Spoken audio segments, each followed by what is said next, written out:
Assalamualaikum warahmatullahi wabarakatuh. Di sini saya Lisna dengan NIM 210200437 dari Fakultas Syariah, jurusan Hukum Ekonomi Syariah, kelas 20A. Tujuan saya membuat video ini adalah untuk memenuhi tugas middle test dari mata kuliah Dasar-Dasar Ekonomi Islam, yang mana dosen pengampunya adalah Ibu Tuti Hasanah MHI. Baiklah, di sini saya akan menjelaskan tentang materi yang pertama, yaitu tentang filosofi dasar ekonomi Islam, yang dimana pembahasannya terdiri ada 5 macam. Yang pertama, pengertian ekonomi Islam. Yang kedua, definisi ekonomi Islam. Yang ketiga, prinsip dan tujuan ekonomi Islam. Yang keempat, kebijakan dasar dan asas-asas ekonomi Islam. Yang kelima, rancang bangun ekonomi Islam. Di sini kita akan membahas yang pertama dulu, yaitu pengertian Islam dan ekonomi Islam. Pengertian Islam, yang seperti yang kita ketahui, Islam adalah agama, yang berarti keyakinan atau kebenarannya yang mutlak. Sedangkan ekonomi Islam adalah ilmu-ilmu yang berkaitan tentang ekonomi. Islam dan ekonomi Islam itu berbeda dalam konsepnya. Apa itu dasar ekonomi Islam? Yaitu yang pertama, ilmu yang mempelajari tentang ekonomi. Yang kedua, kegiatan perekonomian umat Islam. Misalnya seperti melakukan transaksi jual beli. Selanjutnya, yang kedua, definisi ekonomi Islam. Yang pertama, definisi ekonomi Islam terbagi 3. Yang pertama, teori, sistem, dan aktivitas. Teori ada mudharabah, ada yang memberi modal dan ada yang menjual. Sistem adanya keterkaitan, aktivitas kegiatan ekonomi Islam. Dalam kegiatan ekonomi Islam terbagi lagi ada 3, yaitu produksi, konstruksi, distribusi. Baiklah, selanjutnya yang ketiga, prinsip dan tujuan ekonomi Islam. Prinsip ekonomi Islam ada 3. Yang pertama, tauhid dan persaudaraan. Yang kedua, bekerja dan produktivitas. Yang ketiga, distribusi kekayaan yang adil. Tujuan ekonomi Islam. Yang pertama, ada pemenuhan kebutuhan dasar manusia seperti pemenuhan sandang, pangan, kesehatan, serta pendidikan. Yang kedua, memastikan kesetaraan kesempatan untuk semua orang. Yang ketiga, mencegah terjadinya pemusatan kekayaan dan meminimalkan kehidupan distribusi pendapatan dan kekayaan. Yang keempat, memastikan kepada setiap orang kebebasan untuk memenuhi nilai moral. Yang kelima, memastikan stabilitas dan pertumbuhan ekonomi.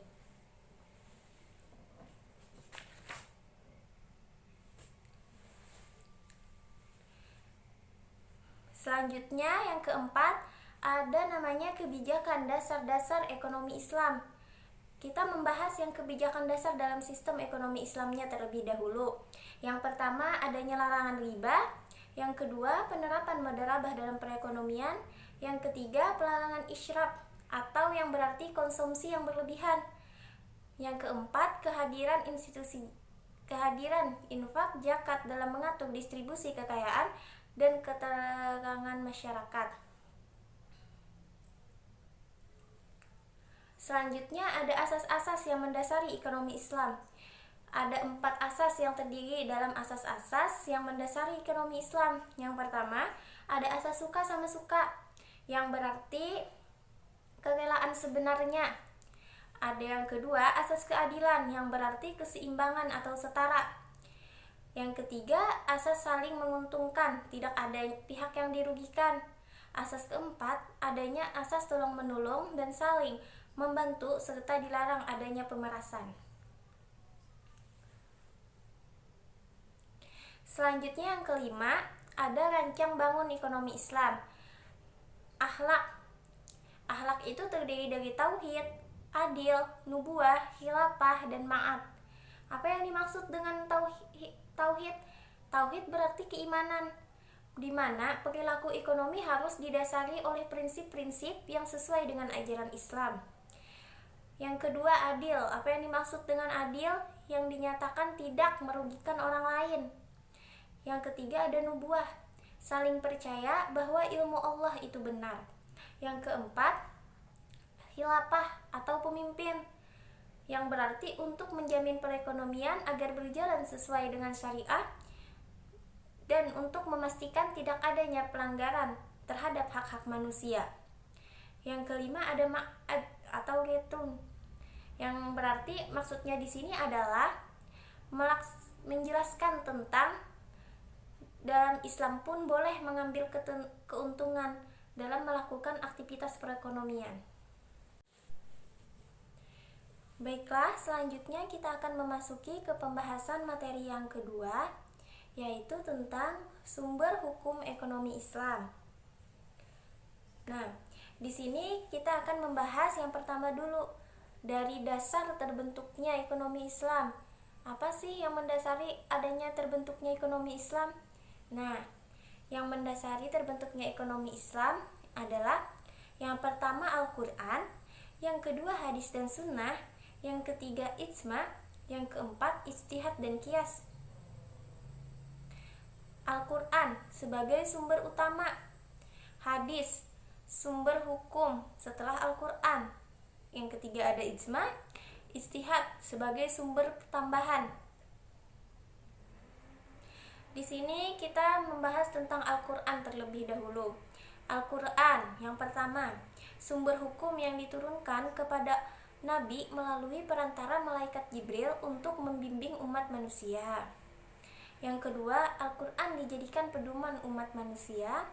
Yang ketiga, Al-Quran memuat kaidah-kaidah fundamental yang berkenaan dengan akidah, syariah, akhlak. Yang keempat, Al-Quran dapat memberi hukum-hukum ekonomi yang menciptakan kestabilan dalam perekonomian, seperti dalam firman Allah dalam surah Ar-Rum ayat 39 dan dalam surah Al-Baqarah ayat 278.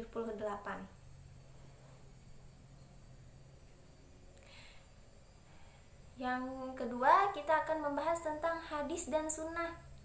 Nah, di sini kita akan membahas hadis. Apa yang dimaksud dengan hadis?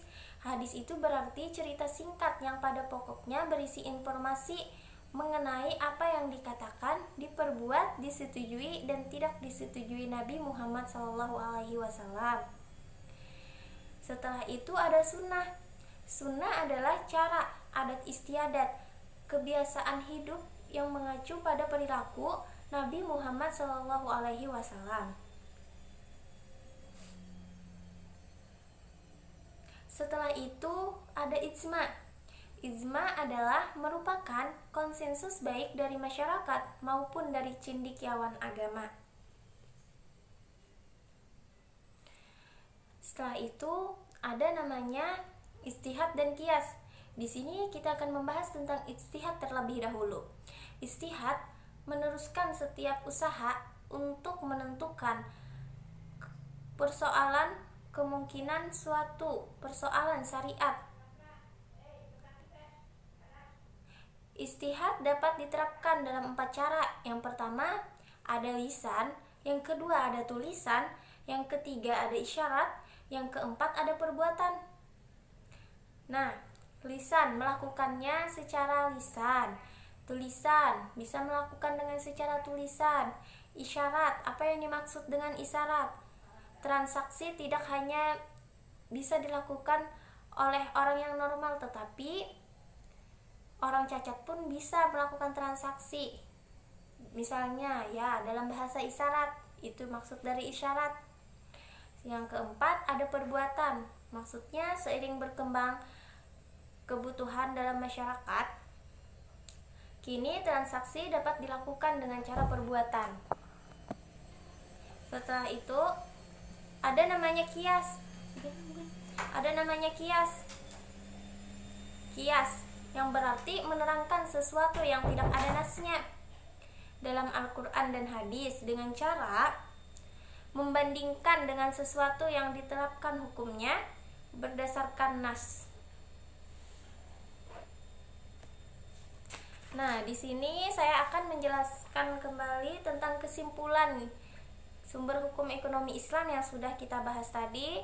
Seperti yang kita ketahui, beberapa jenis transaksi yang dilarang oleh Allah Subhanahu wa taala dan Rasul-Nya tergolong ke dalam transaksi non-real atau jalim yang dapat mengakibatkan darar atau bahaya bagi masyarakat dan negara. Jadi, oleh karena itu, perlu diatur mengenai kegiatan perdagangan agar tidak menyebabkan kegiatan yang berbahaya.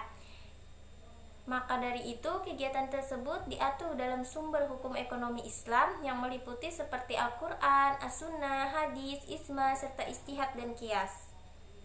Agar kita lebih bisa memahami tentang bagaimana caranya transaksi jual beli dalam hal ekonomi.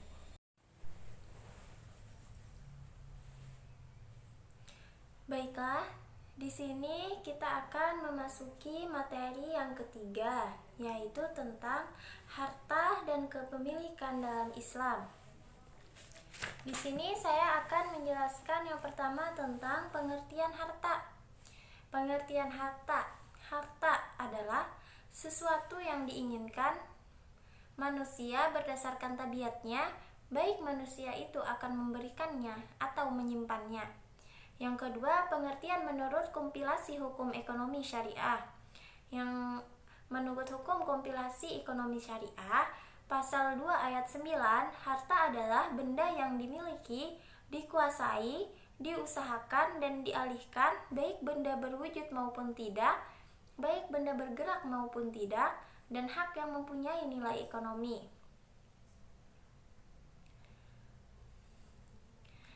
Selanjutnya, ada pandangan Islam terhadap harta. Bagaimana sih pandangan Islam terhadap harta? Nah, di sini saya akan menjelaskan tentang pandangan Islam terhadap harta, yaitu ada yang namanya pertama mengenai pemilik mutlak harta, yaitu adalah Allah Subhanahu wa taala. Yang kedua, status harta yang dimiliki manusia. Yang pertama adalah harta sebagai titipan. Yang kedua, harta sebagai perhiasan hidup. Yang ketiga, harta sebagai ujian keimanan. Yang keempat, harta sebagai bekal ibadah. Yang kelima, cara memperoleh harta. Bagaimana cara kita mendapatkan harta tersebut? Selanjutnya, saya akan membahas tentang fungsi harta. Nah, di sini tentang fungsi harta ada 6. Yang pertama adalah kesempurnaan ibadah. Yang kedua, memelihara dan meningkatkan keimanan dan ketakwaan kepada Allah Subhanahu wa taala. Yang ketiga, meneruskan estafet kehidupan. Yang keempat, menyelaraskan antara kehidupan dunia dan akhirat. Yang kelima, bekal mencari dan mengembangkan ilmu. Yang keenam, keharmonisan hidup.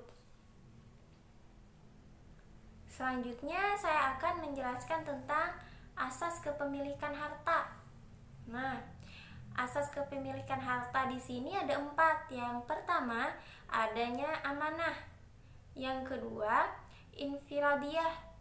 Yang dimaksud dengan infiradiyah ini adalah kepemilikan yang bersifat individu, kepemilikan yang bersifat pribadi. Yang ketiga, adanya istimaiyah. Yang dimaksud dengan istimaiyah adalah penilaian pemilikan benda tidak hanya memiliki fungsi pemenuhan kebutuhan hidup pemiliknya, tetapi di dalamnya juga bisa ada pemilikan atau hak masyarakat, adanya hak seseorang. Yang keempat, manfaat. Pemilikan harta untuk memperbesar manfaat dan mempersempit madarat. Selanjutnya di sini saya akan menjelaskan tentang kepemilikan. Nah, yang pertama adanya pengertian kepemilikan atau hak milik. Pengertian hak dulu yang kita bahas. Yang pengertian hak adalah ketetapan dan kepastian yang pertama. Yang kedua, suatu hukum yang telah ditetapkan secara syara. Setelah itu, pengertian milik. Pengertian milik yang pertama, penguasaan terhadap sesuatu. Yang kedua, kekhususan terhadap pemilik suatu barang menurut syara untuk bertindak secara bebas, bersetujuan mengambil manfaat selama tidak ada penghalang syar'i. Selanjutnya, sebab-sebab kepemilikan. Ada 4 cara pemilikan harta dalam syariat Islam. Yang pertama, melalui penguasaan harta yang belum dimiliki seseorang atau lembaga hukum lainnya, hukumnya itu mubah atau boleh. Yang kedua, melalui transaksi yang dilakukan. Yang ketiga, melalui peninggalan seseorang seperti warisan. Yang keempat, hasil dari harta tersebut. Selanjutnya di sini ada tentang macam-macam kepemilikan menurut ulama fikih. Macam-macam kepemilikan menurut ulama fikih ada 2. Yang pertama, milku al-tam, milik yang sempurna, yaitu apabila materi atau manfaat harta itu dimiliki sepenuhnya oleh seseorang. Yang kedua ada milku al-nakis, milik yang tidak sempurna. Maksud milik yang tidak sempurna di sini adalah apabila seseorang hanya menguasai materi harta itu tapi manfaatnya dikuasai orang lain. Selanjutnya ada menurut pasal 18 komplikasi hukum ekonomi syariah, benda dapat diperoleh dengan cara pertukaran, perwarisan, hibah, pertambahan alamiah, jual beli, lukatah atau barang temuan, wakaf, dan yang terakhir cara lain yang dibenarkan menurut syariah.